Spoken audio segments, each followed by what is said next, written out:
Jika kita berbicara tentang sejarah, maka Indonesia sudah pernah menjalankan demokrasi-demokrasi, baik itu demokrasi Pancasila, sistem demokrasi liberal, dan demokrasi terpimpin. Sekarang, kita akan belajar bersama-sama tentang demokrasi terpimpin. Lalu, apakah yang dimaksud dengan demokrasi terpimpin itu?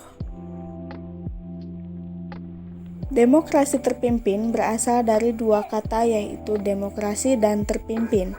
Demokrasi sendiri berasal dari bahasa Yunani demos dan kratos. Demos yang artinya rakyat dan kratos artinya pemerintahan. Maka demokrasi adalah sistem pemerintahan yang menitik beratkan kekuasaan di tangan rakyat. Sedangkan terpimpin artinya sistem di mana ada satu pemimpin yang menentukan segalanya, namun bukan otoriter yang ia dapat menentukan semuanya.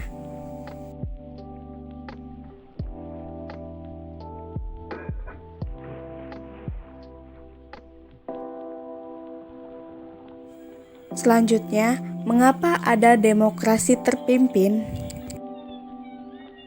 Latar belakang dibentuknya sistem demokrasi terpimpin ini karena adanya ketidakstabilan kehidupan politik masa demokrasi liberal, di mana partai-partai politik bersaing dan saling menjatuhkan satu sama lain karena lebih mementingkan kelompoknya.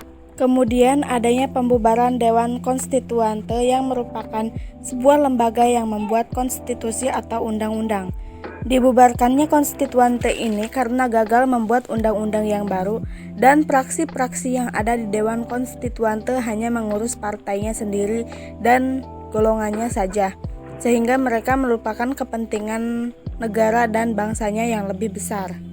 Dan yang ketiga yaitu Presiden Soekarno merasa sistem demokrasi liberal tidak cocok diterapkan di Indonesia.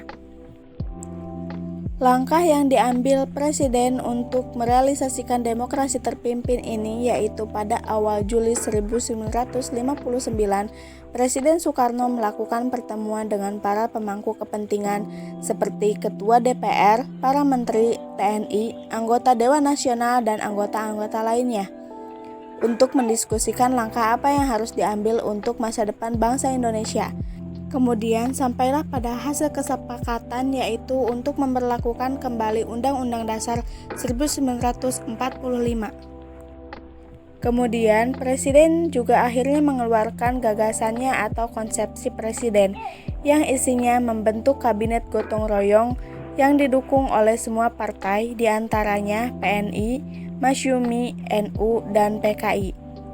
Selanjutnya membentuk Dewan Nasional yang beranggotakan wakil-wakil golongan fungsional sebagai badan penasehat pemerintah. Langkah selanjutnya yaitu dengan dilakukannya pidato Presiden pada 5 Juli 1959 dengan mengeluarkan dekret Presiden yang isinya pembubaran konstituante, diberlakukannya Undang-Undang Dasar 1945 dan pembentukan Majelis Permusyawaratan Rakyat Sementara.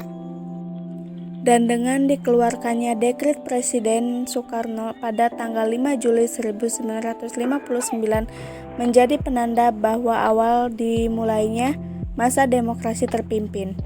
Dan masa demokrasi terpimpin ini diakhiri pada tanggal 11 Maret 1966 ketika Presiden Soekarno lengser dan digantikan oleh Presiden Soeharto. Kemudian, apa sih hakikat dari demokrasi terpimpin itu sendiri? Hakikat dari demokrasi terpimpin yaitu sebuah sistem demokrasi yang berdasarkan pada sila keempat dari Pancasila, yaitu kerakyatan yang dipimpin oleh hikmat kebijaksanaan dalam permusyawaratan perwakilan dan juga merupakan landasan utama adanya demokrasi terpimpin.